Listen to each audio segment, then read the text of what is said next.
दा फिर नाही संतो यो सौदा फिर नाही, ये सौदा फिर नाही रे संतो यो सौदा फिर नाही। लोहे जैसा ताव जात है, लोहे जैसा ताव जात है, काया दे सराही रे संतो यो सौदा फिर नाही। तीन लोक और भवन चतुर्दश, तीन लोक और भवन चतुर्दश, सब जग सौदे आही रे संतो यो सौदा फिर नाही, ये सौदा फिर नाही रे संतो यो सौदा फिर नाही। दुगने तिगने किए चौगने, दुगने तिगने किए चौगने, और किन्हू मूल गवाई रे संतो यो सौदा फिर नाही, यो सौदा फिर नाही रे संतो यो सौदा फिर नाही।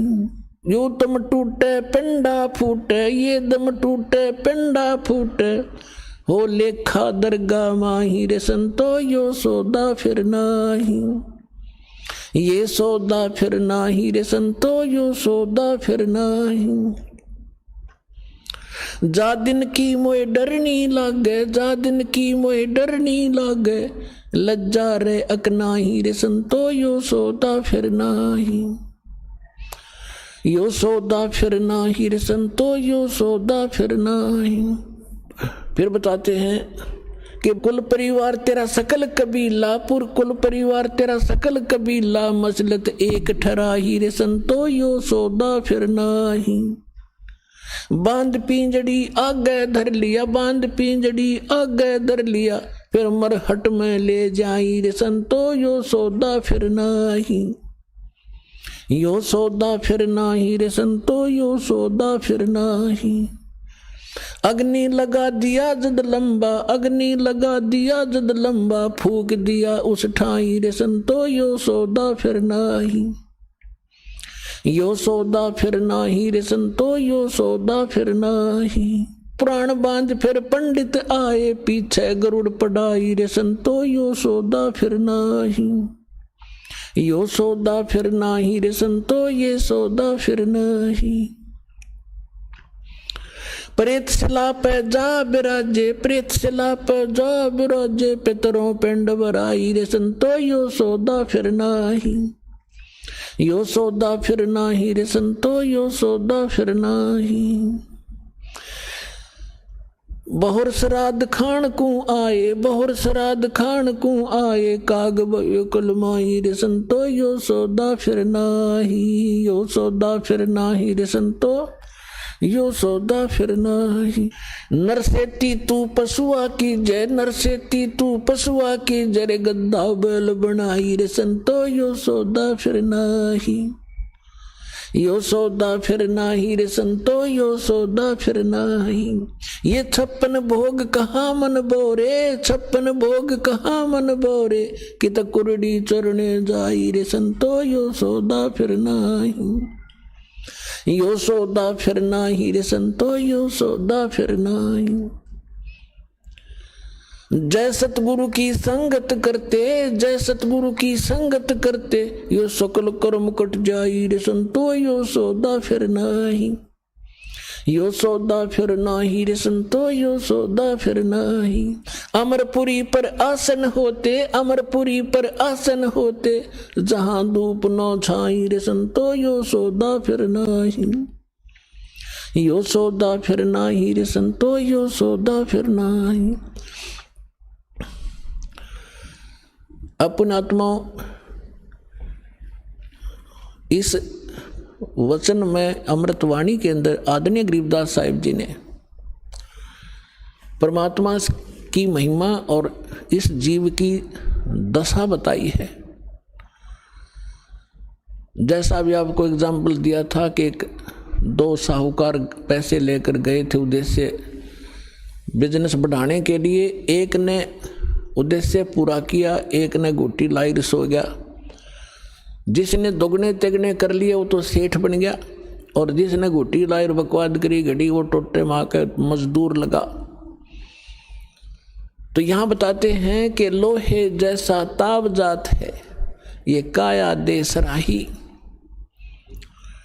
अब जैसे कारीगर होता है, लोहे को गर्म करता है आयरन में, उसको खूब गर्म कर देता है और उस गर्म रहते ही उसके ऊपर वो चोट लगाता है या किसी मोल्ड में डाल देता है, तो जिस उद्देश्य के लिए वो गर्म किया था तो वो सफलता प्राप्त कर लेता। जब गर्मा गर्म पर कर गया था और जब वो जरा सा ठंडा हो गया, फिर चाहे सारे गन्ने झाड़ ले, वह चीज़ नहीं बनेगी, बांगा टेढ़ा हो जाएगा। तो यहाँ बताते हैं कि लोहे जैसा ताव जात है ये मनुष्य जीवन आपका है। जब तक ये मनुष्य जीवन है आपका लोहा गर्म है, और इस गर्म लोहे पर ये चोट लागी राम नाम की सत्संग की, तो आपका उद्देश्य पूरा हो जाएगा जिसके लिए मनुष्य शरीर मिला था। और ये हो गया ठंडा, इसको देंगे फूक, फिर बनेगा गधा या सुंदर शरीर रहा नहीं, बांगा टेढ़ा मुंह हो गया, कोई गधे का, कोई बंदर का, कोई कुत्ते का, कोई धूम लगाए फिर रहे होंगे हम। तो इन कष्टों को याद दिलाया जाता है, इसके साथ साथ इसका एक समाधान भी इसमें बताया जाएगा। क्या बताते हैं? 3 लोक और भवन चतुर्दश, ये 14 लोक और 3 लोक 14 भवन के सब अपना वर्क डन किया हुआ प्राप्त कर रहे हैं। सब सौदे के लिए ही ये आते हैं, यहाँ पर सौदा करके जाते हैं। जो जैसा कर्म करता है वैसा ही फल इनको यह मिल जाता है। 3 लोक और भवन चतुर्दश सब जग सौदे आही, और दोगुने तिगुने करे चौगुने किन्हु मूल गवाई। ये मनुष्य जीवन के श्वास आपकी मूल धन है, ये मूल पूंजी है। जो अच्छी आत्माएं हैं, जो सत्संग में आते हैं, उनको परम संत मिल जाते हैं, शास्त्र उनको साधना प्राप्त हो जाती है, और मर्यादा में रहकर अपने उद्देश्य को ना भूलकर आजीवन भक्ति करते हैं, तो वो दोगुने तिगुने चौगुने कर लेते इस मूल धन के।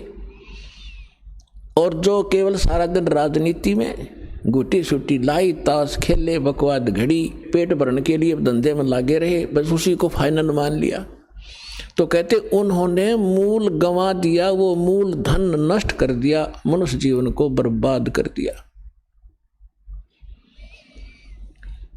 उसके बाद फिर क्या होगा? कहते हैं ये दम टूटे, श्वास खत्म होंगे, ये शरीर नष्ट हो जाएगा, समाप्त होगा, फिर जीवात्मा तो ऊपर ले जाएंगे पकड़ कर यम के दूत, और पीछे से ये नकली धर्मगुरु हमारे इसकी क्रियाक्रम पर ला देंगे हमने, और वहाँ उसकी दुर्गति हो रही होगी ऊपर, यहाँ हम क्रियाक्रम करके उसकी गति की चिंता कर रहे होते हैं। क्या बताते हैं कि उस दरगाह में मार पड़ेगी, यम पकड़ेंगे बाही। जिन्होंने परम संत सतगुरु रूप में प्राप्त नहीं हुए, सत्साधना नहीं की, उनको यम के दूत पकड़ कर ले जाते हैं, और जिनको संत मिल गए, सत्साधना कर रहे हैं, उनको यम के दूत नहीं ले जाते, उनको जहाज में बिठाकर भगवान ले जाता है।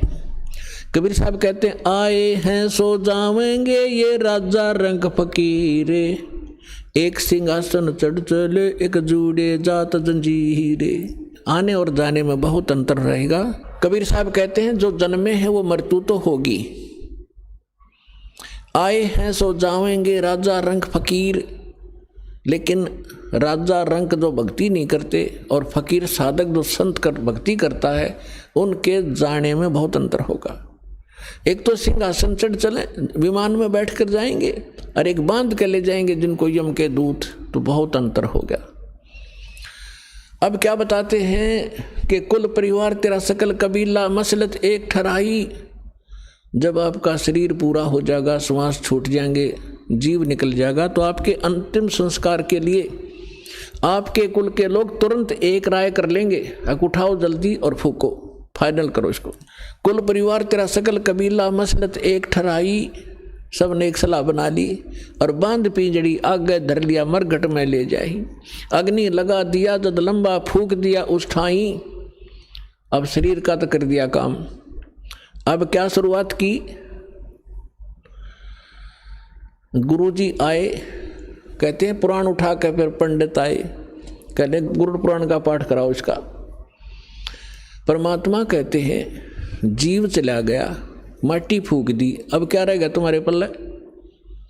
अब गरुड़ पुराण का पाठ कराते हो, उसको कौन सुनेगा थारे गरुड़ पुराण में? और क्या लिखा उस गरुड़ पुराण के अंदर? गरुड़ पुराण को अगर पढ़ाना था तो उसके जीते जी पढ़ाना चाहिए था।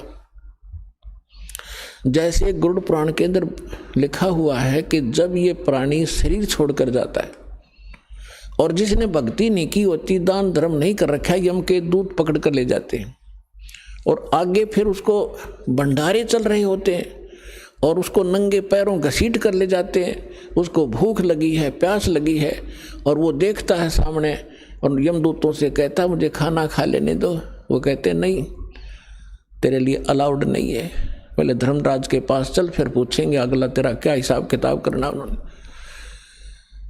तो ऐसी दुर्गति होती है। फिर गरुड़ पुराण में बताया जाता है जिसने ऐसे कर्म किए उसका हाथ कटा, जो ऐसे कर्म करता वो अंधा होता है, जो ऐसे कर्म करता है उसको उसका बेटा मर जाता है। तो परमात्मा कबीर जी कहते हैं कि तुमने वो गरुड़ पुराण उसको पहले पढ़ाना चाहिए था, ताकि वो बुराइयां बचता और पाप कम करता, भगवान भज लेता, डरता। अब वो गधा बनने की तैयारी करे, तुम गरुड़ पुराण पढ़ाने लग रहे हो वहां पर, है सारे उल्टी रीति। अब क्या बताते हैं परमात्मा कि प्रेत छला पर जा बिराजे पितरों पिंड भराई और बोर श्राद्ध खान को आई, फिर काग भय कलमाही। अपना आत्माओं, इन हमारे धर्म गुरुओं ने हमारे को सारी उल्टी पढ़ाई पढ़ा रखी है, जो कति हमारे भट्ठा बठान की। इन्होंने सदग्रंथ भी ढंग से नहीं समझे। अब देखो हमारे सदग्रंथ क्या है, जैसे जंगल है वन, और वन के अंदर हर तरह के पौधे होते हैं, हर तरह की बूटियां होती हैं, जो उसमें सबका वर्णन है, सबकी। जैसे कोई औषधियों की बुक है, उसमें प्रत्येक बूटी का डिफाइन कर रखा है, ये इसका ऐसा रंग है, ऐसे पत्ते हैं, इतनी हाइट होती है उसको, वो और काम किस में आती है वो भी लिखा होता है। तो उसमें ऐसी जड़ी बूटियां भी होती हैं जो हानिकारक भी होती हैं। तो इन्होंने हानिकारक सेलेक्ट कर रखी है इन ग्रंथों से, और इनमें और भी वर्णन कर रखा है कि ऐसा करने से सारा काम निमट जाएगा। वो उन्होंने हमारे को नहीं दिया, और वो अब हम ये दास देने जा रहा है आपको, पूरे समाज को, ये ग्रहण करो, जो शास्त्र अनुकूल साधना है, तुम्हारा भविष्य ठीक होगा। और यहाँ से जब जाओगे परमात्मा के विमान में बैठ कर जाओगे, ऐसी साधना दास आपको बता रहा है। अब जो प्रसंग चल रहा है कि कहते हैं अब यो आसौज का महीना आ गया। इस आसौज के महीने में इन्होंने 16 दिन सेलेक्ट कर रखे, 16 दिन सेलेक्ट कर लिए, मौज से लेकर पनवासी तक। अमावस्या भी साथ ले लेंगे और पूर्णमासी। इन दिनों में तो इन्होंने ऐसे बना रखे महीने कि इन्हीं दिनों में कोई आठम ने, कोई छठने, कोई सातम और दूज ने, पहले प्रथम ने, कोई ना कोई किसी तिथि को तो मरेगा, किसी महीने मरो। वो सिलेक्ट कर लेते हैं कि तेरा पिता आठम न मरा था, तो आज सोच लागते ही आठम ने तना अपने पिता का श्राद्ध करना पड़ेगा। क्यों करना पड़ेगा? कि स्वर्ग में भूखा बैठा है। सारा भले आदमियों, वो स्वर्ग भी किसने बना दिया जिसमें पानी मिलता ना रोटी मिलती, नो कहो नरक मजा लिया। अब यहाँ क्या बताना चाहते हैं कबीर साहब ने हमें हर तरह से समझाया है। रे भोली सी दुनिया सतगुरु बेन कैसे सरिया, रे भोली सी दुनिया सतगुरु बेन कैसे सरिया। अपने लला के बाल उतरवावे देख के चीना लग जइया, अपने लला के बाल उतरवावे देख के चीना लग जइया। एक बकरी का बच्चा लेके उसका गला कटैया, रे भोली सी दुनिया सतगुरु बेन कैसे सरिया, रे भोली सी दुनिया। अब सतगुरु बिना ये निर्णय कौन करे तुम्हारे को? बुढ़िया लेकर जाओगी गुड़गांव माड़ी पे अपने पुत्र व दोनों पोते ने, वहाँ एक नाई बैठा होता है और हमारे गलत धारणा पैदा कर रखी है कि ये पहले बाल वहाँ कटवाओ अपने इष्ट दाम पे, और वो नाई जब बार 5 रुपया में बाल कटते होंगे ना, वो 20 मांगेगा, क्योंकि उसने पता है मजबूरी में यहाँ पे ये देंगे। सबको जल्दी होती है। तो बुढ़िया कहेगी नाई के ने ले बे नाई के मेरे पोते के बाल तार दे, माता के चढ़ाऊंगी। अब वो नाई लागे पिनान कैची ने जल्दी क्यों ना घने काटने हो ना उस दिन तक। तो बुढ़िया ने कहेगी रे ध्यान दे काचा सिर से मेरे लला का, कहते कैची लाग जाए बेटा दर्द होगा इसके। अब परमात्मा कहते हैं अपने लला के बाल उतरवावे, देख कैची ना लग जइया, एक बकरी का बच्चा लेके उसका गला कटैया, रे भोली सी दुनिया। एक बकरी का बच्चा लेकर बलि चढ़वा दिया, वो किसी का बालक ही नहीं था। अब पुण्यात्माओं, अब बच्चे नहीं हो आप, बुद्धिमान समाज है, सदग्रंथ हमारे पास है, इस तराजू से तोल के देखियो तत्व ज्ञान से और पुरानी साधनाओं को। अब वो के करेगी माई, नाई के ने काट दिए बाल किते कीते दे दिए उसके हाथ में, ले बुढ़िया जाकर चढ़ाओगी मंदिर में बैठा पुजारी उसने उठाओगा और कट्टे में ठोक देगा, और सांझ ने उस बोरी ने कुर्डियाँ पे फेंक देगा बाड़ा ने, और गुना बैंक में जमा कराओगा वो, उसने बाहर ही फेंकने, आप कटवा के कितना डालो, इसमें कोई बात हुई है। तो ये हमारे को डर पैदा कर रखा था, कहते देवी रूस जा, तुम्हारा ईष्ट रुष्ट हो जा। अब क्या बताते हैं परमात्मा, रे भोली सी दुनिया सतगुरु बिन कैसे सरिया, रे भोली सी दुनिया सतगुरु बिन कैसे सरिया। फिर क्या बताते हैं भाई, कच्चा पक्का भोजन बना के माता धोकने गैया, कच्चा पक्का भोजन बना के माता धोकने गैया, उस माता ऊपर कुत्ता मुते वो क्यों ना मर गैया, रे भोली सी दुनिया सतगुरु बिन कैसे सरिया। हमने देखा हमारी दादी माता धोकने की तैयारी कराया करती, जब हमारी ताई चाचियों को कहती थी माता को कि माता का भोजन बनाओ जल्दी, वो देर कर देती तो इन्हों के बना दे फटाफट। उन्हें पता था बुढ़िया ने कुत्ता ने खाना और अपना माता खाओगी उड़े, किसा बना दो जल्दी देर हो है। अब कच्चा पक्का बना के पूड़े और वहाँ जाती जहाँ पर वो माता का बना रखी थी एक मड़ी सी।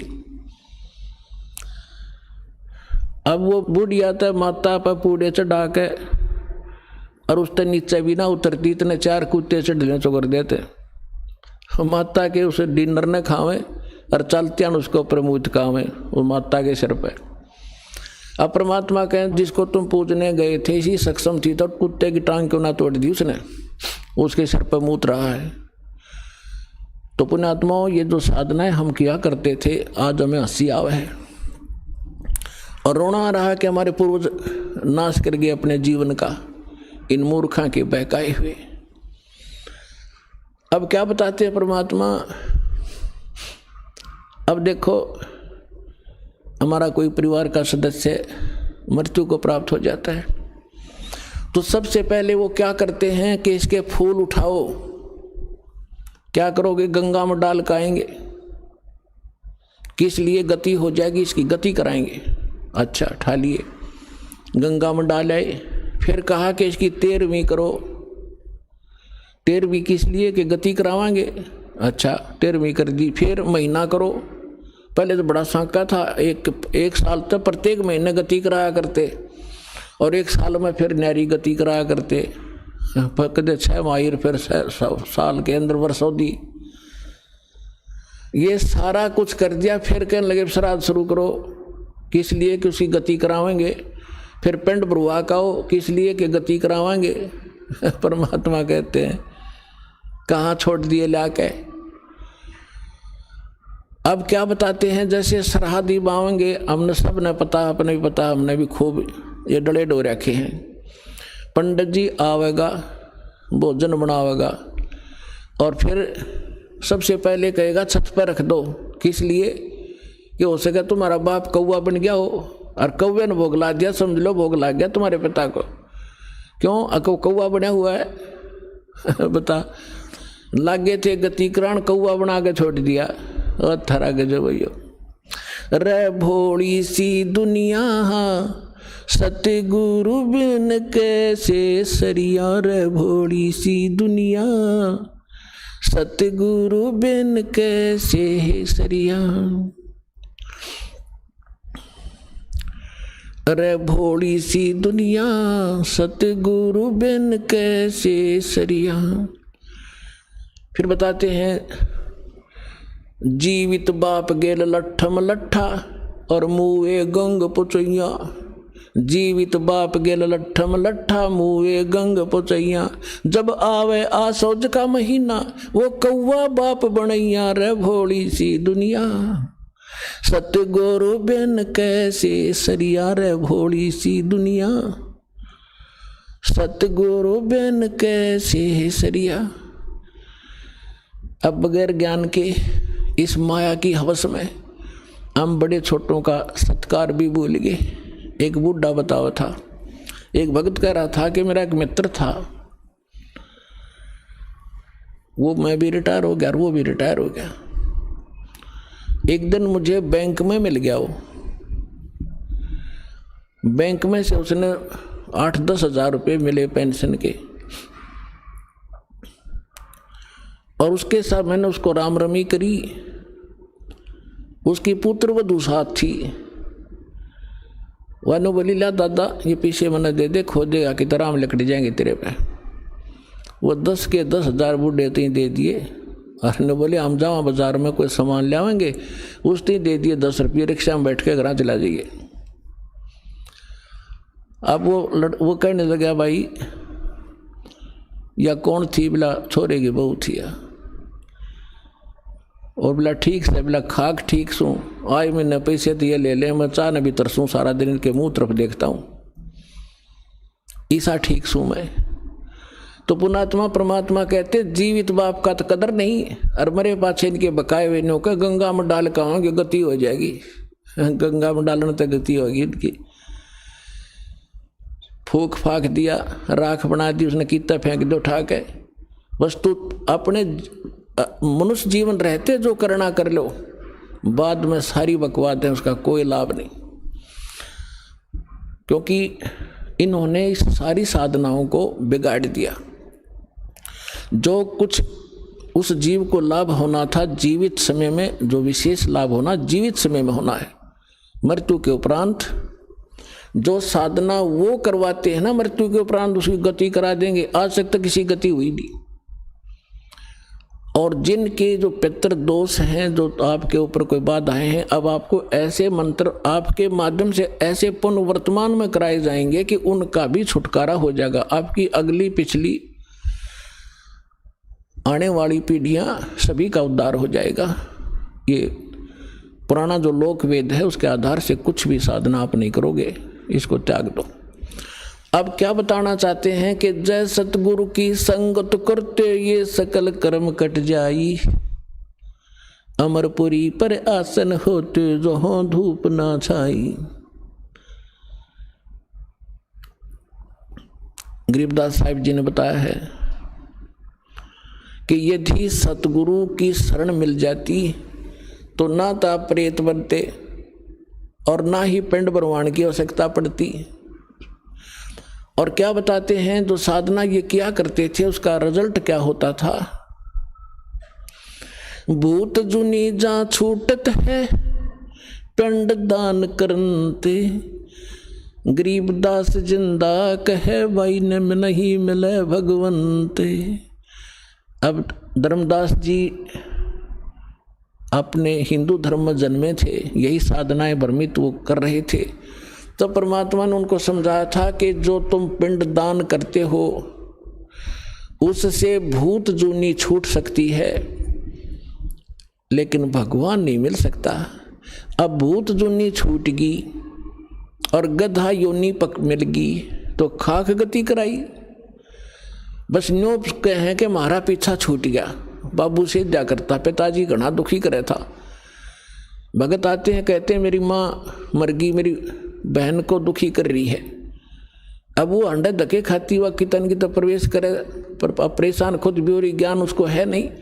तो अब हम जो साधना बताएंगे उन आपके पितरों का भी कल्याण हो जाएगा और आप भी सुखी हो जाओगे, वो भी भाग जाएंगे, उनका कल्याण हो जाएगा, यानी छूट जाएंगे, आपसे दूर भाग जाएंगे और उनको मानव शरीर प्राप्त हो जाएगा। जो साधना दास आपको बताने जा रहा है, इससे सारा ही कल्याण होगा। एक के साथ सब सदैव, एक ही साधना से सर्व सुख होंगे। रात्रि के समय आपको दिखाएंगे कुछ क्योंकि श्राद्ध की बीमारी हमारे लगी हुई है, आपको ज्ञान होगा तभी तो उससे उल्टे हटोगे आप। तो श्यामना अपने पुराणों से आपको प्रमाणित करके दिखाएगा, दास के हमारे पुराण क्या कहते हैं। अरे ये मूर्ख, हम अभी तक मूर्ख बना रहे हैं एजुकेटेड व्यक्तियों को भी, क्योंकि हमारा इधर ध्यान को नहीं गया इस मार्ग पर जो सबसे कीमती मनुष्य जीवन का जो पहलू था, ये भक्ति, इसको तो हमने एक सेकेंडरी थिंग मान रखा है। अगर देख लेंगे कभी समय मिला, 1 साल में 6 महीने में जाए आवांगे कि तय इस धाम पर माथा टेक आवांगे, तिलक लुआ आवांगे, 10 रुपये चढ़वा आवांगे बस। और करना ये था, मूल काम बचपन से स्टार्ट होना चाहिए था ये मार्ग। कोई बात नहीं, अब शुरू कर देंगे हम, कोई बात नहीं। ये तो असंख्य जन्म होने थे और भी होने थे, अब खत्म हो जाएगा, तब ये बीमारी कटेगी, या अब भी कट जाएगी, कोई बड़ी बात नहीं है। नहीं तो ये कोई अंत ही नहीं था इसका। अब जो प्रसंग चल रहा था, मन तू चल रे सुख के सागर, जो शब्द सिंधु रत्नागर। मन उस सुख सागर में चल। सुख सागर किसे कहते हैं? सागर माने समंदर। और जब किसी जहाज में बैठकर समुद्र में चले जाते हैं 200-300 किलोमीटर, उसके पश्चात उस व्यक्ति को जल के अतिरिक्त कोई वस्तु नजर नहीं आती, दृष्टिगोचर नहीं होती। उसको समुद्र कहते हैं, जहां देखो जल ही जल, जल ही जल, दूसरी वस्तु नहीं। इसलिए कहा है कि सतलोक जहां तुम रहा करते थे, उस सुख सागर ने छोड़ के आप इस गंदे तालाब में आके गिर गए, इस काल के लोक में। अब परमात्मा फिर हमारी बुद्धि उठाना चाहते हैं कि चल उस सुख सागर में चल। सुख सागर किसे कहते हैं? शंखों लहर मेहर की उपजे, कहर नहीं जा कोई, दास गरीब अचल अविनाशी, सुख का सागर सोई। जैसे कई बार एकांत में बैठे होते हैं, ऐसी हिलोर उठती है अंदर से, और कितना ही किसी ने हमें सता रखा हो, दुखी कर रखा हो, या कोई कर्ज परज हो, उस समय सब कुछ भूल जाता है और सब अपना सा नजर आता है। कोई किसी प्रकार का दोष उत्पन्न करने से भी नहीं होता। दास के साथ तो ये बहुत बार हुआ है, और वो कुछ देर के लिए होता है, फिर उसके बाद वो इतना ही खचड़ा भर जाता अंदर, और वही रोग फिर वो नो कर दिया, वो ऐसे हो गया, उसको कैसे कर दिया, अब के उसने देखूंगा, वो सारी वो कहर की लहर फिर स्टार्ट होगी। वो मिहिर की लहर थी, दया की लहर थी। तो सतलोक में बताया कि आपको ऐसा बॉडी मिलेगा, इसमें नाड़ी तंत्र नहीं है, बीपी हाई लो नहीं होगा, वहाँ कोई रोग नहीं है, कोई कष्ट नहीं है, किसी चीज़ का अभाव नहीं है। इसलिए तो उसकी खोज कर रहे हैं कि ऐसा स्थान है। जैसे गरीबदास साहिब जी ने एक उदाहरण देकर बताया है कि एक मंसूर नाम का एक मुसलमान था, और उसको कोई उसकी बहन थी एक सिमली, और उसको ज्ञान हुआ अपनी भाभी के साथ और भक्तों के से ज्ञान हुआ, आसपास के जो जाते थे। तो एक संत था, गांव से थोड़ा सा बाहर उसका आश्रम था, तो दिन में सत्संग सुनने जाते थे। उस बच्ची का कर बहुत ज़्यादा प्रेरणा बन गई, तो शाम के समय वो अपने गुरुदेव का भोजन लेकर डेली जान लगी। एक दिन उसके भाई को किसी ने बता दिया कि तेरी बहन गैर टाइम जाती है, वो भाई मन अच्छा नहीं लगता। तो उसने सोचा भी पहले मैं देख लूँ आँखें और फिर बात करूँगा। तो बहन जब वो लेकर संत का रात्रि के समय भोजन डेली जाती ही थी, तो थोड़ा पीछे पीछे चलता रहा। जब वो लड़की वहाँ गई, गुरुजी बैठे आंगन में बाहर, झोपड़ी से बाहर, और चारों तरफ एक छोटी छोटी दीवार सी थी कच्ची, उसमें गेट छोटा सा से टेम्परेरी सा ला रखा था। आंगन में बैठे, गुरुजी ने भोजन खा लिया, लड़की ने चरण छुए, बैठ गई और वो देख रहा है से अपनी चोर नजर से। तो ऊपर से उस महापुरुष ने ऐसे हाथ किया, आसमान से 2 प्याले आए अमृत के, एक बेटी को दे दिया और एक आप पीने लग गया। तब वह लड़की पीने लगी। जब संत बोला, बेटी एक भगत खड़ा है इस गेट की आड़ में, थोड़ा उसको भी पिला दे, उसकी बुद्धि ठिकाना आ जाएगी। वो उठकर गई और उसको ध्यान नहीं था कि ये, वो चिंतन करने लग गया कि अब क्या करेंगे, ये एकांत में बैठे हैं। वो तो अपना दोष देख रहा था। तब उसने एकदम कुआड़ खोला और हड़बड़ा कर उठा। वो उसने हड़बड़ाया, वो हाथ लग कर उसके मुंह पर पड़ गया प्याला अमृत का, जीभ का भी लग गया, उसकी बुद्धि सेट होगी अमृत लगते ही। और परमात्मा के चरणों में, उस महाराज के चरणों में आके गिर गया। महाराज, मैं पापी आत्मा हूँ, मैंने अपनी बहन पर अविश्वास किया लोगों के कहने से, क्या मुझ नीच का भी उद्धार हो सकता है? अग बेटा हो जाएगा, भक्ति कर, नेक नीति से साधना कर, कोई बात ना, दोष है तो उसका विकल्प भी है। उसके बाद उसके ऐसा गजब का फिट हो गया वो मार्ग, परमात्मा परमात्मा, क्योंकि वो नाम देता था जो मुसलमान रीति से हटकर था। वो संत जो नाम देता था उसका विरोध करने लगे आम मुसलमान कि तू ऐसा मत बोल, ये नाम मत ले, तू मुसलमान है। उसका पिता राजा था उस लड़के का। राजा के तक तब बात गई, राजा ने समाज के डर से फाइनल कर दिया, भाई धर्म का दुश्मन तो मेरा भी दुश्मन, इसको दे दो जो सजा देनी है। तो सब ने सजा दे दी कि इसको चौराहे पर खड़ा कर दो, चौराहे पर गाड़ दो इसको इतना, और सब पत्थर मारो, और जब तक ये कहना नहीं छोड़ा ये शब्द, तब तक इसको मार दो, मार मार कर, और नहीं माने तो फूंक दो उसको मार कर। ये काफिर है। मुसलमान गाड़ा करते हैं, फूंकते नहीं, लेकिन वो नहीं माने तो उसको फूंक देना, यानी वो काफिर मान कर। तो सभी पत्थर ले रहे थे और लाइन लगा ली सब ने कि पत्थर मारो इसको, जोर जोर से लहू लुहान कर दिया। और वो हंस रहा था और वही नाम उच्चारण कर रहा था जो मुसलमान धर्म को गंवारा नहीं था। अब सिमली भी भगतनी थी और भाई भी भगत हो गया था। अब लोग लाज में उसने सोची, पत्थर ना मारूंगी तो लोग मेरे पीछे पड़ेंगे, भला बुरा कहेंगे। उसने फूल उठा दिया, फूल, अब किसने मेरा पट्टा फूल मार के आगे खिसक जाऊंगी। पहले तो हंस रहा था, लो लुवान हो रहा था, लोग पत्थर मार रहे थे और वो नाम उच्चारण कर रहा था, अनल हक। अब सिमली ने आके उसका फूल मार दिया, फिर वो रोने लग गया। अब सिमली बोली, रे भाई ये लोग तो पत्थर मारे थे तेरे, तू हंसे था और मेरे फूल की भी तू दुख मान गया। न बोला, नालायक, तू तो मेरे बारे में जानती थी मैं किस मर्ज में मर रहा हूँ, और तू भगत नहीं है, तेरा हाथ कैसे हो गया मेरी तरफ? फूल भी तेरे फूल का दुख है, मैंने इनके पत्थर का दुख नहीं है, क्योंकि तुझे मालूम था मैं किस लिए तड़फ रहा हूँ, किसके लिए मरने जा रहा हूँ। तो उसके बाद भी उसने फिर अपना वो अनल हक जो कह रहा था नहीं छोड़ा, उसको काट दिया, टुकड़े टुकड़े कर दिया, उसकी राख बना दी, दरिया में डाल दी। वो दरिया की राख भी वही अनल हक कहती हुई जा रही है, और हजारों मंसूर प्रगट हो गए, सारे शहर में घूम रहे, सब डरते, भीतर बढ़ गए, भूत आ गया। अब यहां बताना चाहते हैं कि जा पर नौबत ऐती बीती, कहते अनल हक छोड़ी नहीं, मंसूर फांसी परवेश, जाके ऊपर नौबत ऐती बीती, कैसा होगा वो देश। ओए होए होए, कहते हैं जिसके ऊपर टुकड़े करा दिए उसने अपने शरीर के, जिस परमात्मा के उस लोक को पाने के लिए, तो कैसा होगा वो देश, कैसा स्थान होगा वो, जिसके ऊपर इतना न्यौछावर कर दिया, उसने अपना शीश भी दे दिया।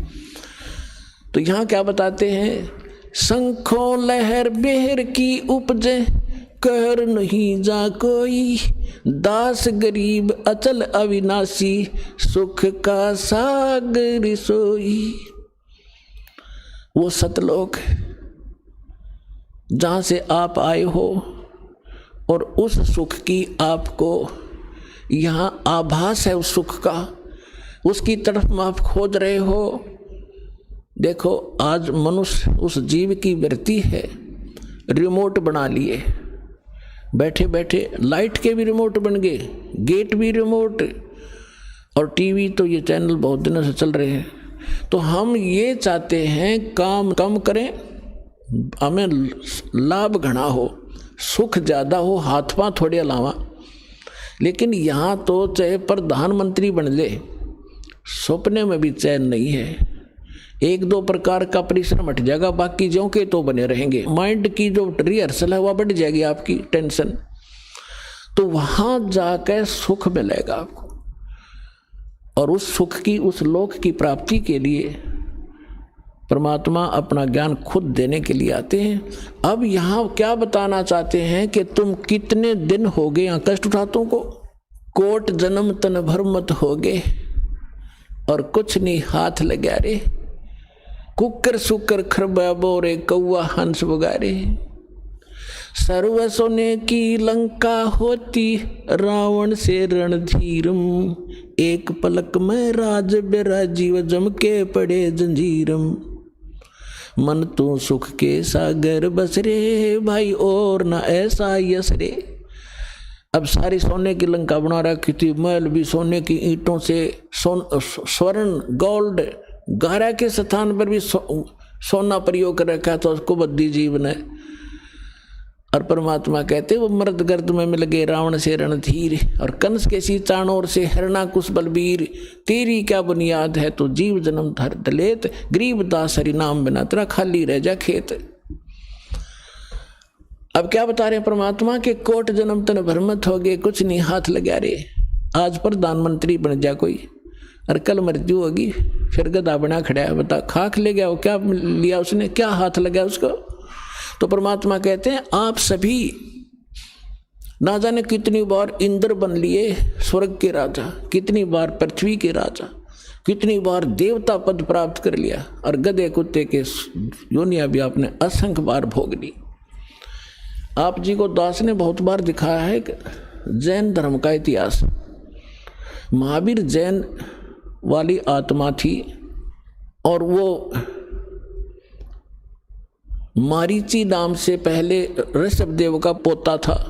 उसकी हिस्ट्री आपको दिखाई कि वो तो वेद अनुसार साधना करने वाला, 60 करोड़ बार घोड़ा, 30 करोड़ बार गधा कुत्ता, पता नहीं कितनी योनि, और 80 लाख बार देवता बना, देव पद भी प्राप्त कर लिया। फिर कुत्ता बन गया, बाढ़ में जाओ देव पद, जब कुत्ता बन के खड़ा है। तो यहाँ बताते हैं परमात्मा कि कोट जन्म तन भर मत हो गए, कुछ ना हाथ लगा रे, कुकर सुकर खरबा बोरे कौआ हंस बगारे। कुत्ता सुअर गधा और बुगला ना जाने कितने जुनी भोग ली तूने। फिर क्या बताते हैं, कोट जन्म तू राजा की न्या, मिटी न मन की आशा। राजा बन के भी आपको संतोष नहीं हुआ, मृत्यु होगी। फिर क्या बताते हैं, और भिक्षुक होकर तू दर दर घूमया, ये मिला ना निर्गुण रासा। आपने ऐसी कठिन साधनाएं भी की हैं, घर त्याग दिया, जंगल में जाकर झोंपड़ी डाल ली, गांव से कुछ मांग ले गया, रोटी टुकड़ा 5-7 रोटी ले गया, 2 खा ली, 2 टांग देते थे वृक्ष के, सूख जाती थी, अगले दिन भिगो के खा लेते थे ताकि भक्ति में बाधा ना बने, बार बार मांगने जाऊंगा समय व्यर्थ होगा। तो उन रोटियों को 3-3 4-4 दिन सुखा के चला लिया करते थे साधक। और साधना कौन सी करते थे, ये डड़े डोया करते, हठ योग करके वो दूसरी उपासना करते रहे, या वेद अनुसार ओम तक के जाप से भी मोक्ष नहीं है, जीव को जन्म मृत्यु समाप्त नहीं होती। तो परमात्मा कहते आपने ऐसी ऐसी साधनाएं कठिन कर रखी है, और उसे क्या मिला, इंद्र कुबेर ईश की पदवी ब्रह्मा वर्ण धर्मराया। इंद्र बन गया स्वर्ग का राजा, और कुबेर धन का देवता वित्त मंत्री बन गया तू, और ईश की पदवी, ब्रह्मा विष्णु महेश तक की पदवी आपने प्राप्त कर रखी है। पुण्यात्मा, ज्ञान के टोटे में हमने कोई बकाले था। ये जो ब्रह्मा कुमारी पंथ है ना, ये एक भूत का चलाया हुआ है। ये लेखराम जी श्राप, ये अच्छी आत्मा के आदमी थे, पिछले पुण्यकर्मी प्राणी थे। इसमें कोई प्रेत प्रवेश कर गया जो कभी ब्रह्मा पद पर रहा था। अब जैसे गांव का सरपंच हो और वो सरपंच फिर रहता नहीं, दूसरा बन जाता है, तो वो फिर भी उसको लोग सरपंच साहब कहा करें, और वो भी फिर नो क्या कौन है भाई सरपंच बोल रहा हूँ फलाना में, हालांकि वो वर्तमान में सरपंच नहीं है। वो अपनी उसकी एक ऐसी धारणा सी बन जाती है कि लोग इस सरपंच के तुम जान जाएंगे, मैंने कौन सा है भाई, प्यारे लाल सो सरपंच, अच्छा भाई, हालांकि वो वर्तमान में सरपंच नहीं है। तो ऐसे ही वो कोई प्राणी ब्रह्मा के पद पर था, और ब्रह्मा का समय है सीमित, 100 वर्ष की आयु है। इनके वर्ष बहुत लंबे चौड़े बनते हैं। जैसे 4 युग है, सतयुग, त्रेता, द्वापर, कलयुग, इनको मिला के एक चतुर्युग बनता है। और इनकी टोटल जो कुल वर्ष हैं 43,20,000 होते हैं चतुर्युग में, तो वो काउंटिंग नहीं हो पाती, इसलिए चतुर्युग कह दिया इसको। 1000 चतुर्युग का ब्रह्मा का दिन, 1000 चतुर्युग की रात, ऐसे 30 दिन रात का 1 महीना इनका बनता है, और 12 महीने का 1 वर्ष ब्रह्मा जी का, इन देवताओं का। और 100 ऐसे बने हुए वर्षों की, 100 वर्ष की आयु है ब्रह्मा जी की। ब्रह्मा जी मर गया, यू काल पहले अपनी दुर्गा के साथ एक पुत्र उत्पन्न करके ग्रस्त कर्म से तैयार रखता है, और उसको यू अब होने तक उसको पता है यू मरेगा, ये फिक्स है इनकी समय, उसको कोमा में रखता है, परवरिशदारी रखता है। इसके मरते ही दूसरा दर देता, कमल के फूल बैठा के, और फिर उसने उस गद्दी पर बैठा देता है। ऐसे 7 ब्रह्मा की मृत्यु के बाद एक विष्णु की मृत्यु होती है, और 7 विष्णु की मृत्यु के बाद एक शंकर की मृत्यु होती है। तो इस प्रकार वो प्रथम जो पहले वाला जो ब्रह्मा या विष्णु मृत्यु को प्राप्त होता है, वो आम प्राणी की योनि में चला जाता है, लेकिन उसको फिर से आभास रहता है।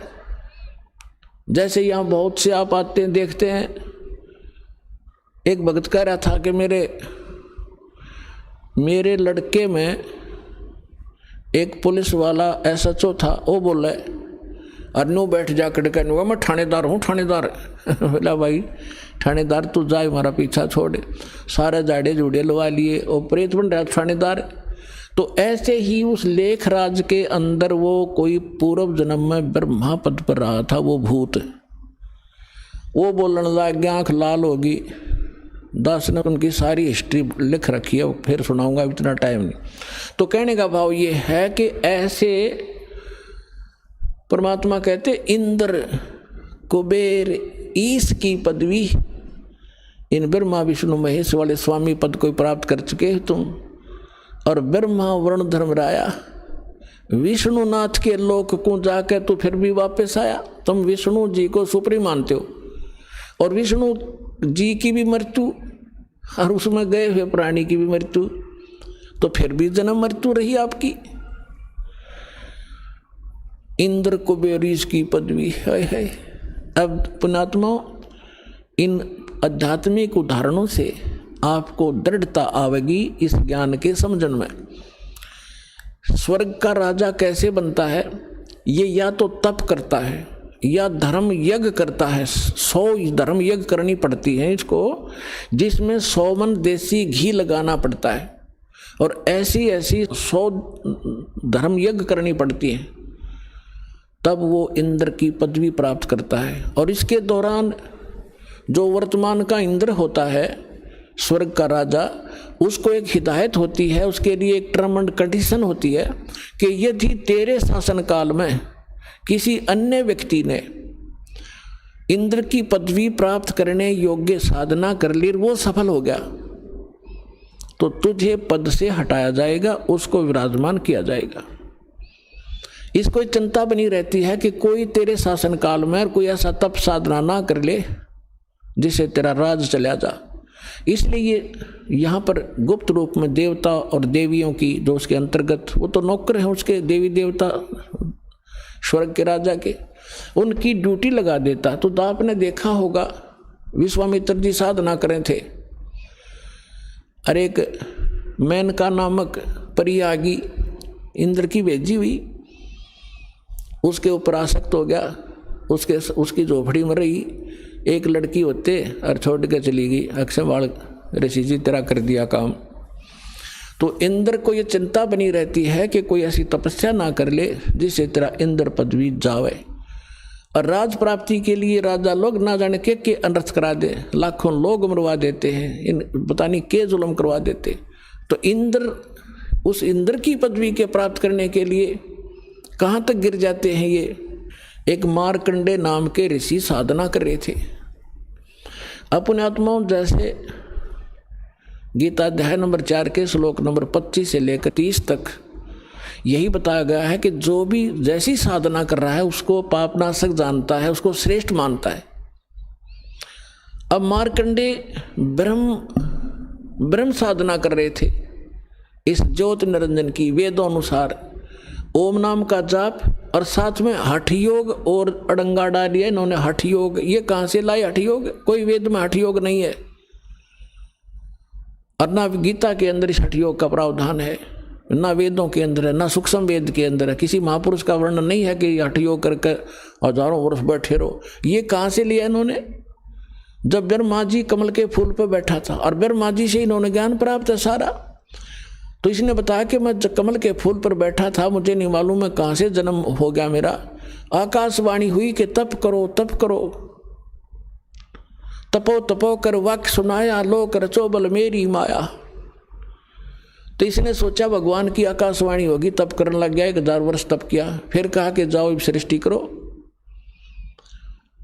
अब तप करवा दिया उस काल ने आकाशवाणी करके।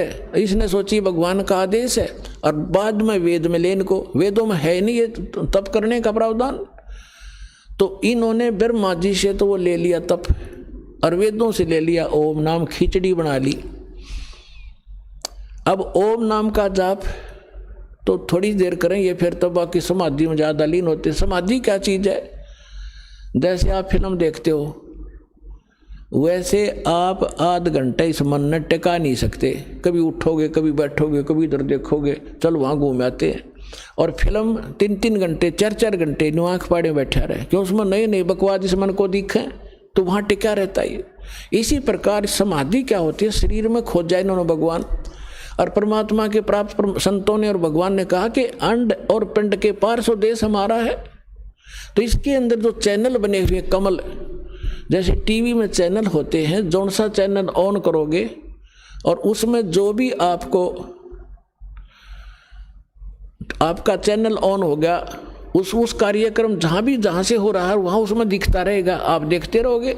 अब क्या होता है, ये ऋषि लोग पिछले जन्म के पुण्यकर्मी प्राणी ही परमात्मा की तरफ में भटकते हैं, उनको जैसा मार्ग मिलता है उसमें वो दृढ़ होकर लग जाते हैं।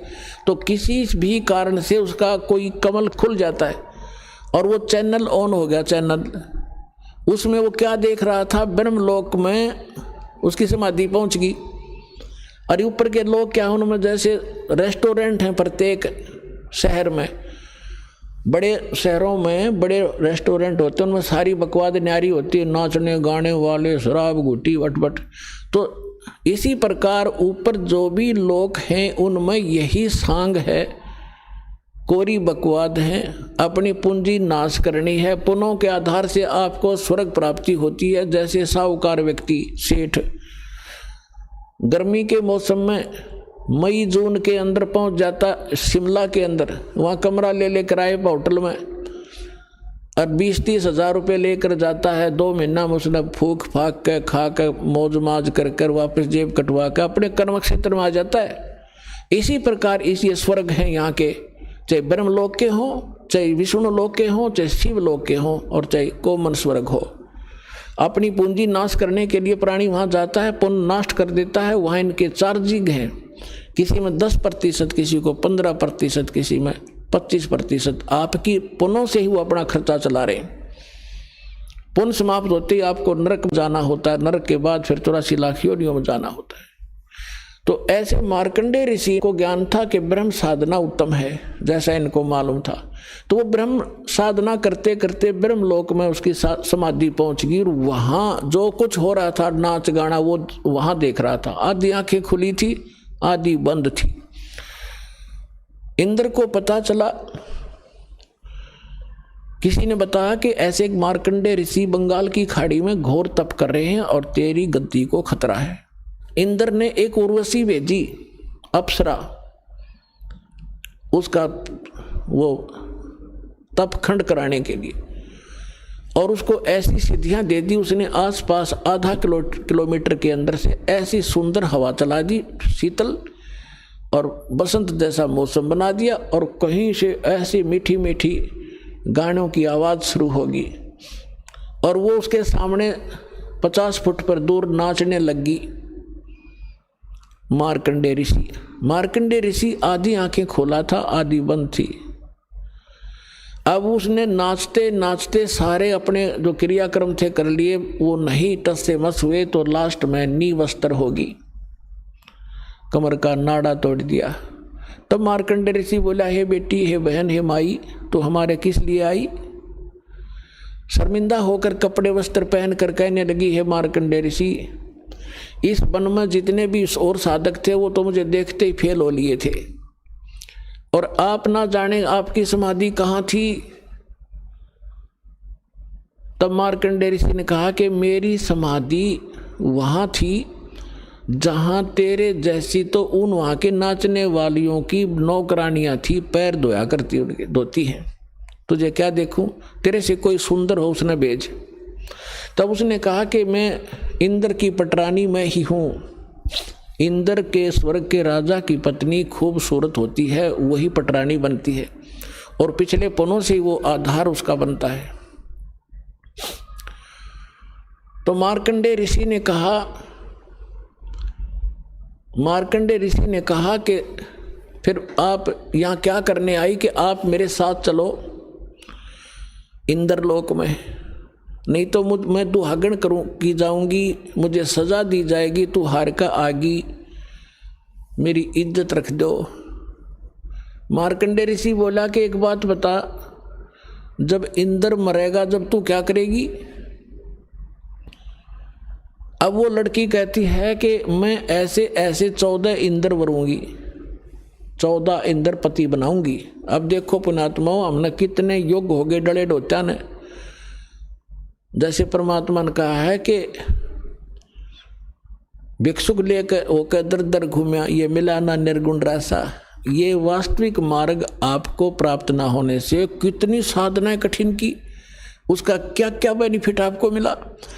अब उस आत्मा जो इंद्र की पटरानी बनी हुई है, उसका जीवन काल और स्वर्ग का समय कितना?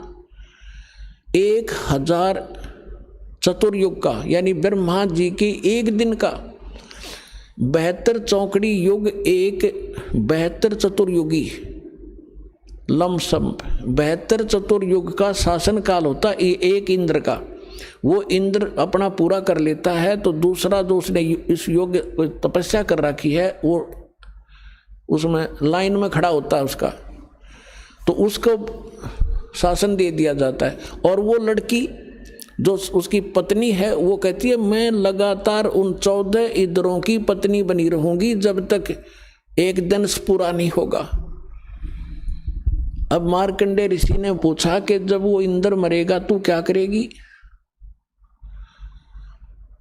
उस लड़की ने बताया कि मैं 14 इंद्रों को पति बनाऊंगी और मैं न्यों की नो बनी रहूंगी, वो मरते रहेंगे।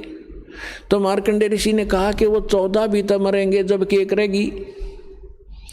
तब वो कहती है उसको मालूम है कि जितने इंद्र मैं पति बनाऊंगी वो तो गधे बनेंगे मृतलोक में, और मैं गधी बनूंगी जब मेरा युग पूरा समय हो लेगा।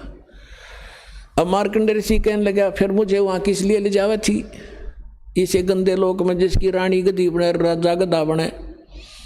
तो कहती है मैं अपनी इज्जत बचाने के लिए, नहीं मुझे वो दुहागन कर देंगे। मार्कंडेय ऋषि कहता है कि तू आज भी गदी 14 खत्म करेगी और मेरे पास तू आप मान रही कि मैं गदी बनूंगी और फिर भी इज्जत की ठेकेदार बन रही है, तो बोला भाग यहाँ से। अब उसी समय इंद्र आ गया। इंद्र ने कहा कि हे बंद निवाज, इंद्र की गद्दी प्राप्त करो, तुम जीते हम हारे।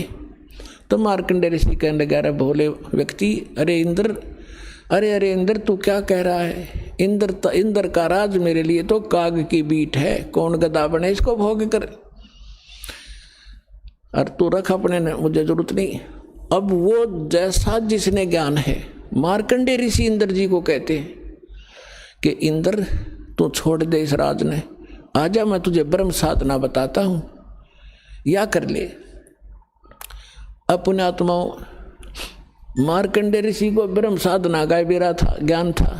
अब कल आपको बताया था, गीता अध्याय नंबर 8 के श्लोक नंबर 16 में बताया है कि ब्रह्म लोक पर्यंत ये सभी जन्म मृत्यु के अंदर है, फिर पुनरावृत्ति में आते हैं, कंप्लीट मोक्ष नहीं है, संपूर्ण मोक्ष नहीं।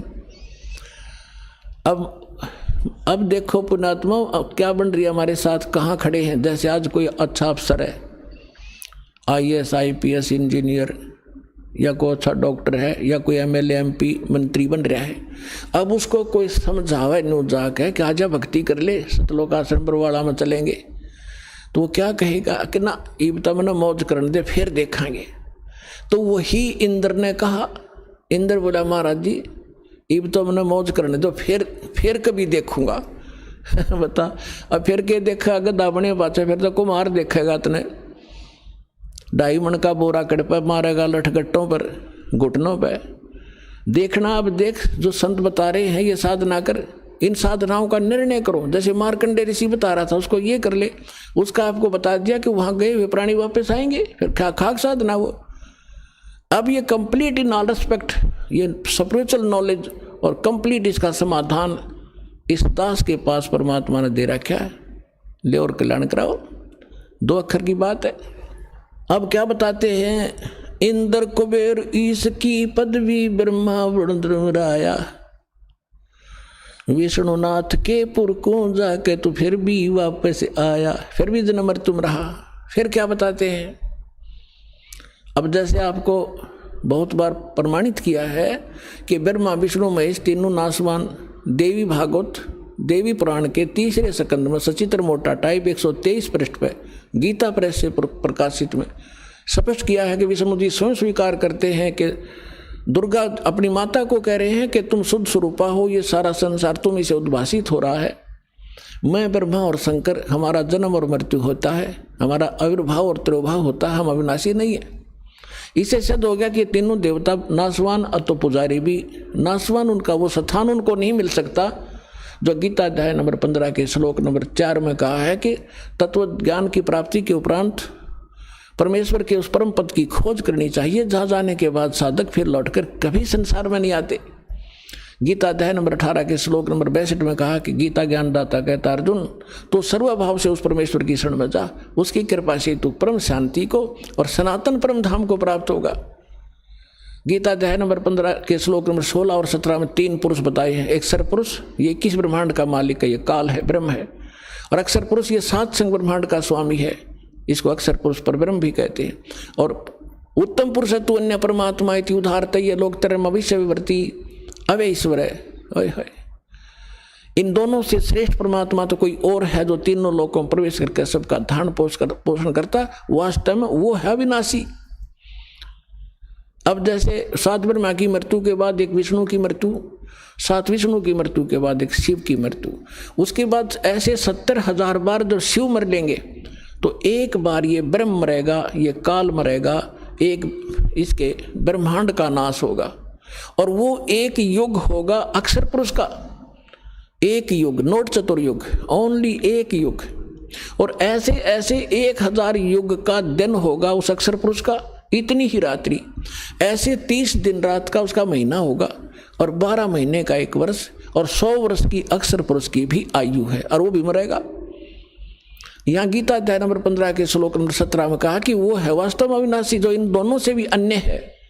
गीता अध्याय नंबर 2 के श्लोक नंबर 17 में स्पष्ट किया है कि अविनाशी तो उसको जान जिसको मारने में कोई सक्षम नहीं है, जिसने सब ब्रह्मांडों की रचना की है, सब प्राणियों का जो उत्पादन करने वाला है। अब क्या है, असंग जन्म तन मरत्या होगे, जीवित क्यों न मरे रे, दवा दस मध्य महल मठ बोरे, बहुर न दे धरे रे। परमात्मा कहते हैं असंग जन्म तन मरत्या होगे, एक बार जीवित मर के देखो। जीवित कैसे मरना है, एक तो संसारिक इन चोचलों से, इन झूठे सुख से वापस हटाना मन को, बीड़ी शराब मांस तमाकू, लोग दिखावा कोठी बनाना, लोग दिखावा ब्याह में शादियों में बकवाद करना, नाचना गाना, एक तो इनसे आपने मन हटाना है, लोगों की बकवाद देखकर उधर बहना नहीं है, उधर नहीं जाना है। और दूसरा मरना ये है, जैसे आप जिन वस्तुओं के लिए सारा इकट्ठी करने के लिए, संपत्ति के लिए अपना सारा जीवन डिवोट कर देते हो आजीवन, और एक सेकंड में मृत्यु हो जाती है और जोड़ा जाड़ा रह जाता है, आप कहीं पशु बनकर घूम रहे होते हो, ऐसा धोखा आपके साथ है। अब क्या बताते हैं कि जैसे एक व्यक्ति जा रहा था नाइट सर्विस में, और उसने सुबह जल्दी वापस आके कोई मकान बना हुआ था, घना जरूरी काम था, रातों रात जा रहा था कि जल्दी आके ये काम करूँगा, नाइट सर्विस में वो दुर्घटनाग्रस्त होगी, नाइट सर्विस वाली बस, वही मर गया।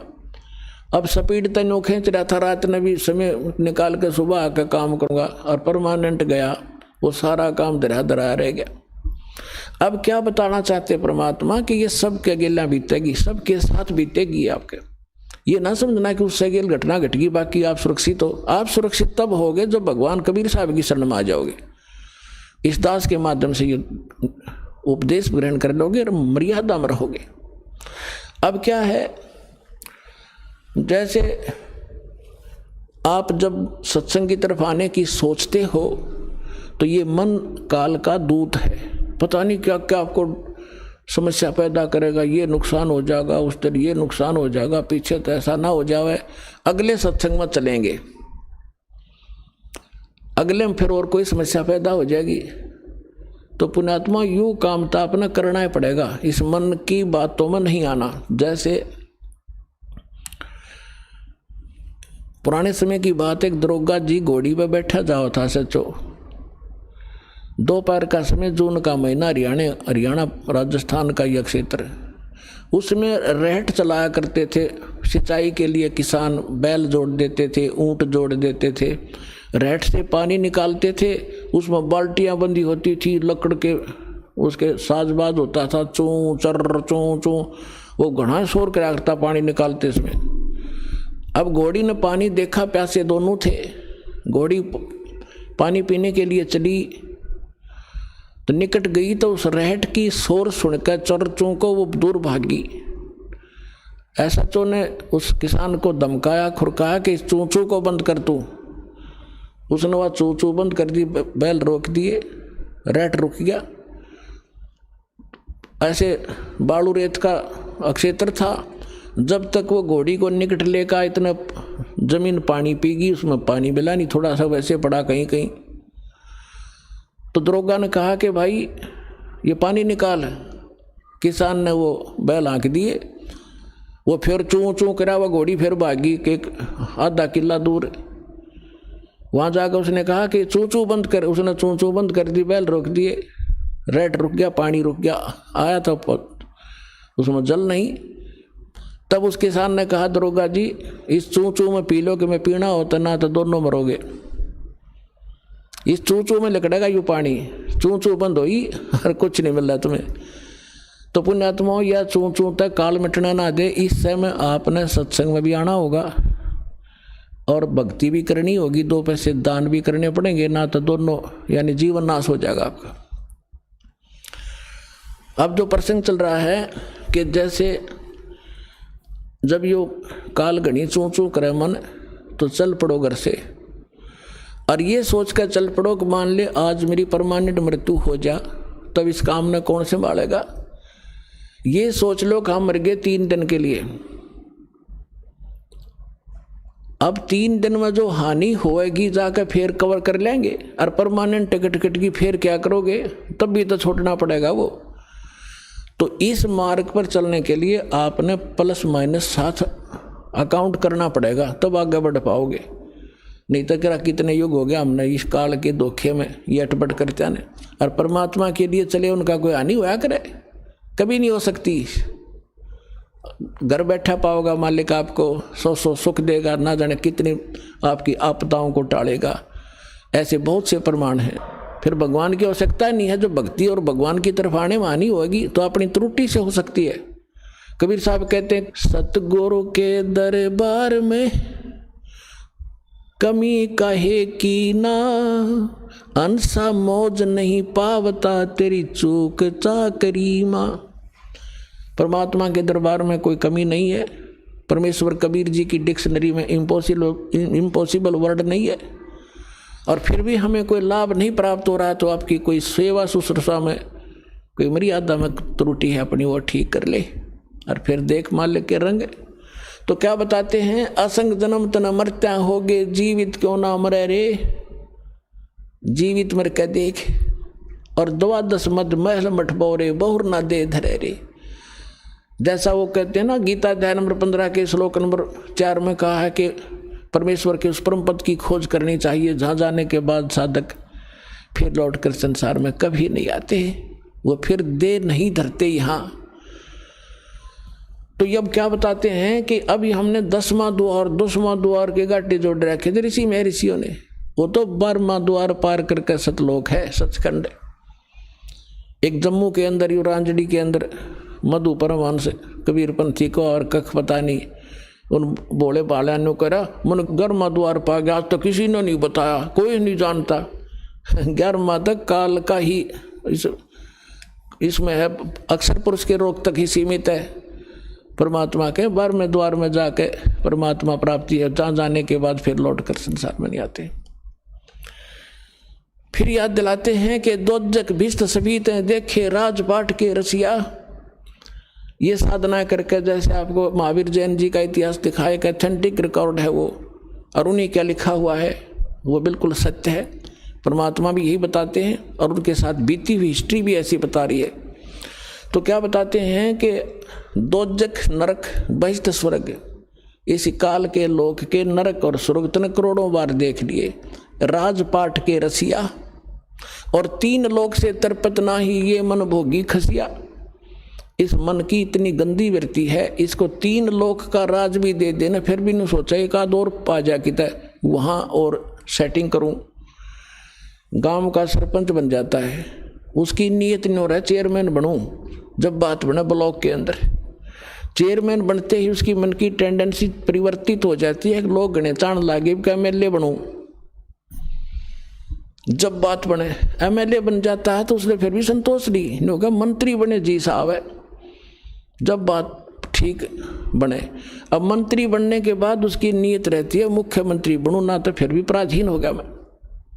अब मुख्यमंत्री बनने के बाद फिर क्या सोचा प्रधानमंत्री बनो, जबकि मैं बात बने भाई फुल टॉर बने। अब वो बनना बनाना तो जो कुछ आपके संस्कार था, वो प्रधानमंत्री जब बने ना इतने गधा बन लेगा, वो गधा बना खड़ा पाओगा। तो यहाँ इस सत्संग के अंदर इस तत्व ज्ञान से परमात्मा ने बताया है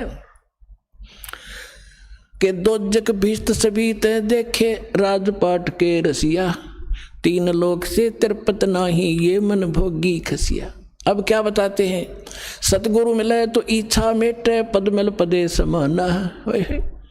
सतगुरु मिलेगा तो आपको ऐसा सेट कर देगा, आपको यहाँ का राज कहते इंद्र दा राज काग दा बेस्टा ना भोगा इंद्राणी नु।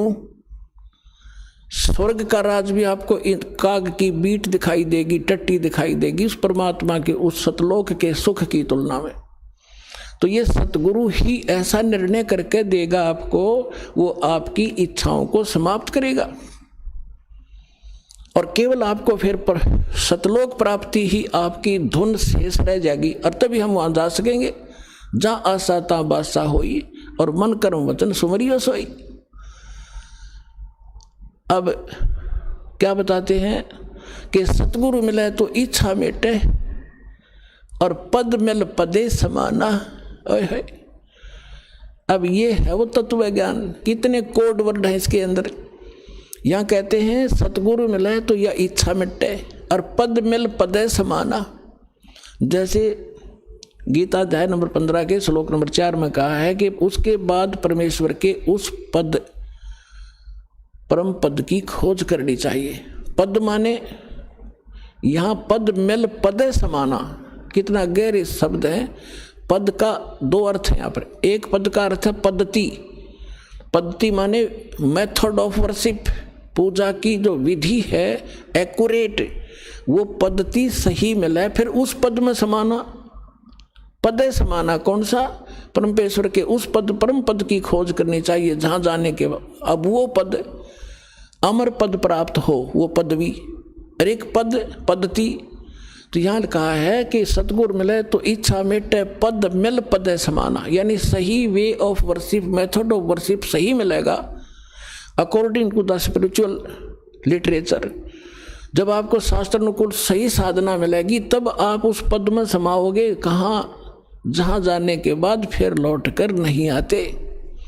सतगुरु मिले तो इच्छा मिटे, पद मिल पदे समाना। चल हंसा उस लोक पठाऊं जो आदि अमर अस्थाना।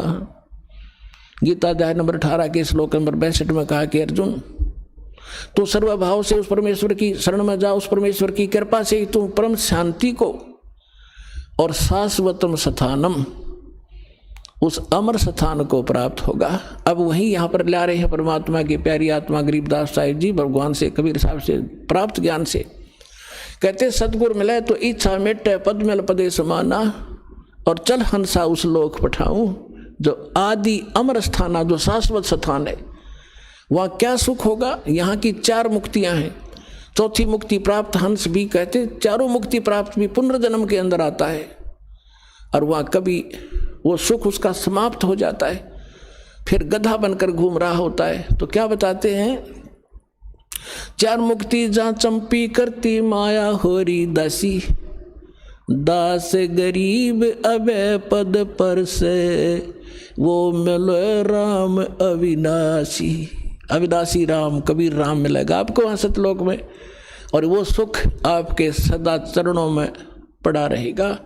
मन तू चल रे सुख के सागर, जहाँ शब्द सिंधु रत्नागर।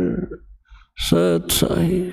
आइए अब हम उन श्रद्धालुओं के अनुभव जानते हैं जो जगत गुरु तत्वदर्शी संत रामपाल जी महाराज जी से दीक्षा प्राप्त कर चुके हैं तथा उनके द्वारा बताए गए भक्ति मार्ग पर चल रहे हैं। नमस्कार सर। नमस्कार सर। सर क्या नाम है आपका? रुपेश दास। रुपेश जी कहाँ से आए हैं आप? बानसूर बालावास रतनपुरा वालावास से आया हूँ, जिला अलवर राजस्थान। रुपेश जी, संत रामपाल जी महाराज से नाम दीक्षा आपने कब ली? 26 मार्च 2017 में नामदान लिया था मैंने प्रथम मंत्र। सर 2014 से संत रामपाल जी महाराज जेल में हैं और आपने 2017 से संत रामपाल जी महाराज से नाम दीक्षा ली, तो ऐसा क्या कारण था जो आप संत रामपाल जी महाराज की शरण में 2017 में आए? और भी बहुत से संत हैं जिनकी शरण में आप जा सकते थे। सर पूर्ण मोक्ष कैसे मिलेगा, जन्म मरण से छुटकारा कैसे मिलेगा, और आध्यात्मिक ज्ञान के लिए, और हमारे घर में भूत प्रेतों की बाधाएं थी, इनसे छुटकारा पाने के लिए हमने संत रामपाल जी महाराज से नाम दीक्षा ली। संत रामपाल जी महाराज से नाम लेने से पहले आप क्या भक्ति साधना करते थे? हम घर वाले सभी देवी देवताओं की भक्ति करते थे। हमारी बहन भी थी एक जो 11-12 साल की थी, वो भी भक्ति करती थी, तो उनकी मौत हो गई अचानक पैर में दर्द आने के कारण। फिर हमने शाने शेवड़ों की डॉक्टरों के पास नहीं लेके गए, शाने शेवड़ों को बुलाया और रात को जागरना भी किया। उनको बुलाने के कारण और 10-15 दिन के बाद में ही हमारी बहन की मौत हो गई। और हमारे पापा जी थे, हमारे पापा जी उनके यानी कोई तो जिन बताता उनको, कोई भूत बताता था उनके अंदर, कोई कुछ देव देवताओं के बारे में बताता था।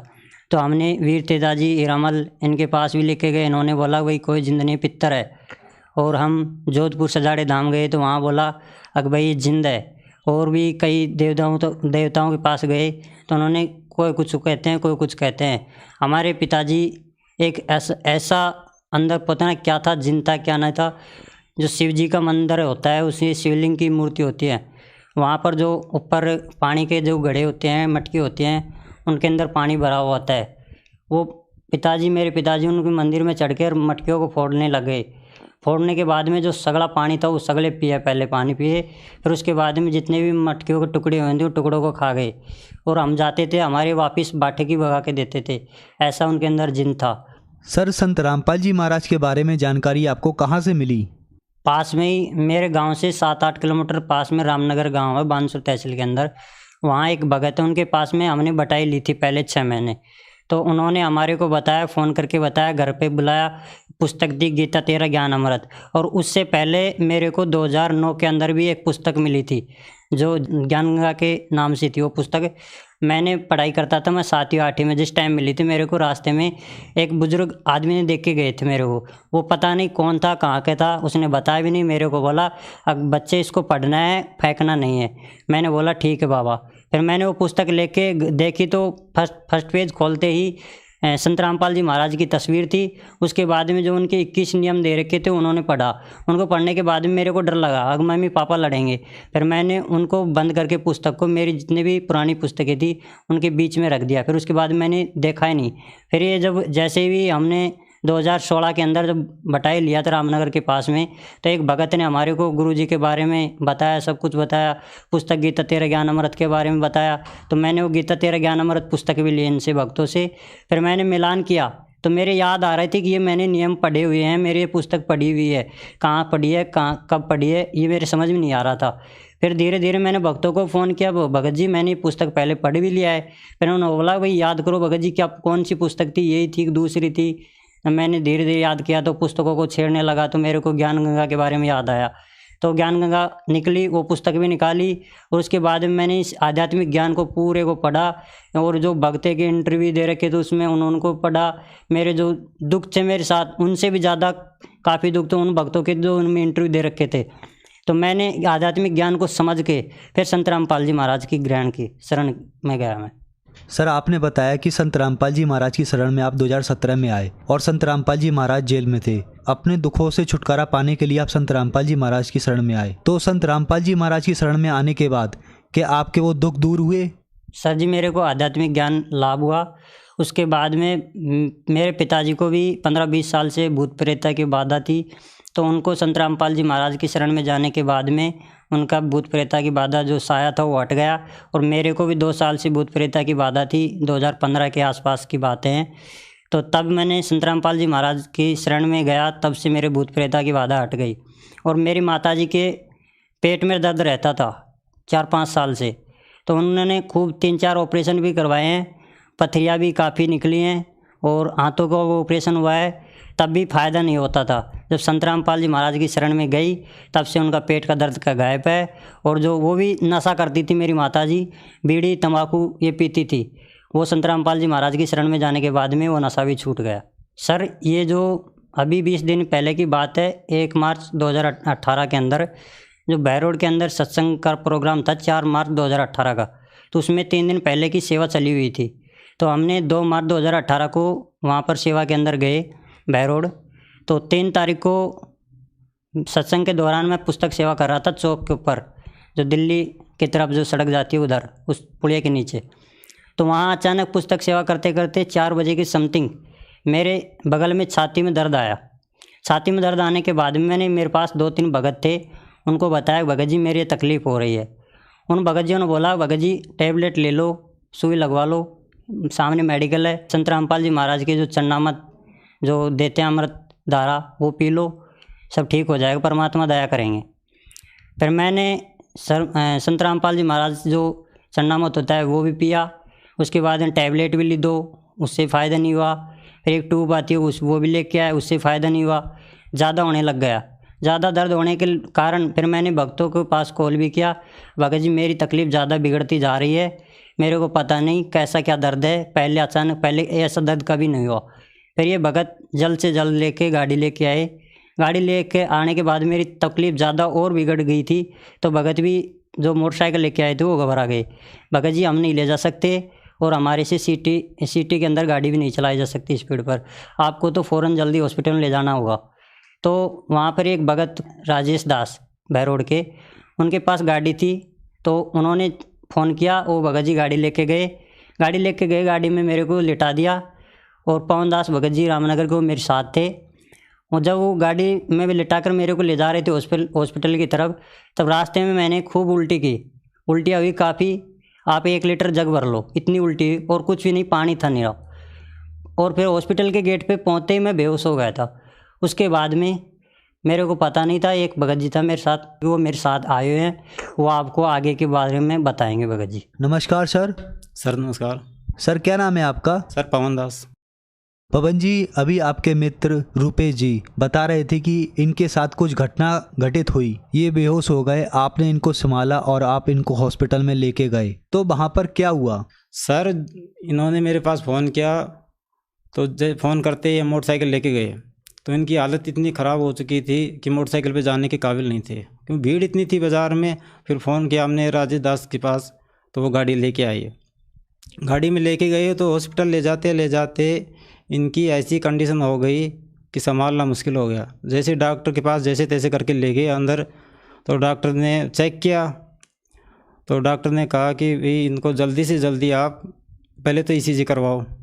ईसीजी करवाने के बाद मेरे पास इनको मत लेके आना, सिर्फ रिपोर्ट लेके आना, इनको रेफ़र करना है या आप जयपुर ले जाओ या दिल्ली ले जाओ। जैसे डॉक्टर ने कह दिया कि ईसीजी करवाओ, तो ईसीजी करवाई। ईसीजी को हम लेके डॉक्टर के पास गए, तो डॉक्टर को दिखाई, बिल्कुल जीरो आ रही थी। रेफ़र के लिए बोल दिया कि इसको जयपुर ले जाओ या दिल्ली ले जाओ, इसमें इसको जल्दी से जल्दी आप वहाँ पहुँचा सकते हो, इसकी नब्ज़ नाड़ी कुछ भी नहीं आ रही। डॉक्टर ने जैसे देख लिया कि भाई बिल्कुल जीरो रिपोर्ट है, नब्ज़ नाड़ी कुछ भी नहीं है, तो उसके बाद में सुमरन जैसे संत रामपाल जी महाराज से अर्जी लगवाई, तो इनको होश आया। तो डॉक्टर भी एकदम से अचंभित रह गए कि ये क्या चमत्कार है, एक तो रिपोर्ट 0-0 बता रही है और एक इनको आधे घंटे में ही होश आ गया, ये तो बहुत बड़ा चमत्कार है। तो चमत्कार को देख के सारे डॉक्टर सारे अचंभित रह गए कि ये तो कोई बहुत बड़ा चमत्कार है, ये संत रामपाल जी महाराज का चमत्कार है, जो कि हम सतभक्ति करते हैं। और इन्होंने को जीवन दान दिया, एक मौत के मुंह में से निकाला इनको, रूपेश दास जी को। तो सर पवन जी ने बताया कि आपको आधे घंटे के लिए मृत घोषित कर दिया गया था। तो जैसे ही आपके मित्रों ने जब संत रामपाल जी महाराज से अरदास लगाई, तो वहाँ से जवाब आया, तो आप आधे घंटे बाद फिर से होश में आ गए। तो उसके बाद क्या हुआ? सर जब भगत लोग बता रहे थे मेरे को, आपके संत रामपाल जी महाराज के पास अरदास लगाने के बाद आपको आधे घंटे बाद होश आया। होश आने के बाद में जब डॉक्टर साहब को ये बातें बताई, तो डॉक्टर साहब बोले, भाई मेरे को नहीं समझ में आ रहा क्या है, चमत्कार है कुछ भी हो, आप ऐसा करो जल्द से जल्द उस मरीज़ को लेके आओ मेरे पास, मैं एक इंजेक्शन लगा देता हूँ और आप इसे जयपुर या दिल्ली ले जा सकते हो। मेरे समझ में नहीं आ रहा ये बात। मैं जिस टाइम गाड़ी में था, जब भगत लोग मेरे को गाड़ी में लेने के लिए आया, तो मैंने भगत को बोला कि भगत जी आप मेरे को छोड़ दो, मैं खुद चल के जा सकता हूँ, अब मैं बिल्कुल ठीक हूँ, मेरे कोई तकलीफ़ नहीं है, मेरा दर्द भी नहीं है और तकलीफ़ भी नहीं है, कुछ भी नहीं है। तो जैसे मैं पैदल चल के गया डॉक्टर के पास, जैसे रूम के अंदर गया, तो डॉक्टर साहब मेरे को देख के हैरान हो गए, ये अभी आया था वही मरीज़ है क्या? जब वो भगत लोग बोले हाँ सर वही है। तो मैंने डॉक्टर साहब को बोला ठीक हो, मैं बिल्कुल, मेरी कोई तकलीफ़ नहीं है। वो उससे बोला कि भाई मेरी समझ में नहीं आ रहा क्या है क्या, कुछ भी नहीं है, तो आप ऐसा करो, आप 5 रुपये का इंजेक्शन है वो लगवा लो और इसको लेके जाओ, मैं गोली दवाई भी नहीं दे सकता, मेरे समझ में नहीं आ रहा, समझ से बाहर है। तब ये भगत लोग मेरे को टीकाकरण के लिए इंजेक्शन के लिए गए, तो एक कंपाउंडर ने जल्द से भी मेरे और कहीं लगाने के बजाय मेरे खवे के अंदर यहीं पर ही जल्द से जल्द इंजेक्शन लगा दिया। और उसके बाद मैंने भक्तों को बोला अब मैं ठीक हूँ बिल्कुल, चलो सेवा करेंगे। तो बहुत लोग बोले कि भाई ठीक है तू आराम कर, सेवा तो हम कर लेंगे, कोई दिक्कत वाली बात नहीं है। मैंने बोला संत रामपाल जी महाराज की शरण में जीवनदान, मेरे को दूसरा जीवनदान मिला है तो मैं सेवा करूँगा, मैं सेवा से नहीं डटूँगा। तब वो भगत ने बोले चलो ठीक है घर पर ले चलते हैं तेरे को।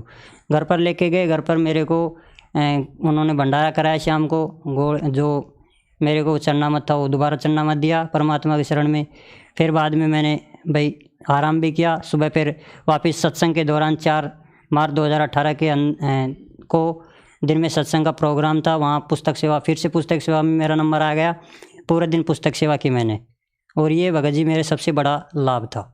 तो सर संत रामपाल जी महाराज से नाम दीक्षा लेने के बाद आपको बहुत सारे लाभ प्राप्त हुए और आपको जीवन दान भी मिला, तो जो लोग आज दुखी हैं उनको आप क्या संदेश देना चाहते हैं? सर जी मैं संदेश तो नहीं दे सकता, परमात्मा की शरण से मैं हाथ जोड़कर उनसे प्रार्थना करना चाहता हूँ कि संत रामपाल जी महाराज की शरण में आओ, आध्यात्मिक ज्ञान पाओ और जो भक्ति शास्त्र विधि द्वारा बताते हैं वो भक्ति करो, और जो सब बड़ी बड़ी जितनी बीमारियां हैं उनसे छुटकारा पाने के लिए संत रामपाल जी महाराज की शरण में आओ। अगर कोई संत रामपाल जी महाराज की शरण में आना चाहे तो वह कैसे आ सकता है? बहुत सारे चैनल चल रहे हैं, संत रामपाल जी महाराज के सत्संग प्रवचन चल रहे हैं उन पर, तो उनके नीचे एक लाइन आती है पट्टी, उस पर मोबाइल नंबर दिए हुए हैं आश्रम के, उन पे कॉल करो आप। उन नंबरों पर कॉल करने के बाद में आपको जहाँ आपसे फ़ोन कर रहे कहीं से भी कर रहे हो, आपको जगह बता दी जाएगी और नामदान केंद्र बता दिए जाएंगे। आप वहाँ जाके फ्री में मुफ्त में नामदान केंद्र पर नाम दीक्षा ले सकते हो। धन्यवाद सर। धन्यवाद।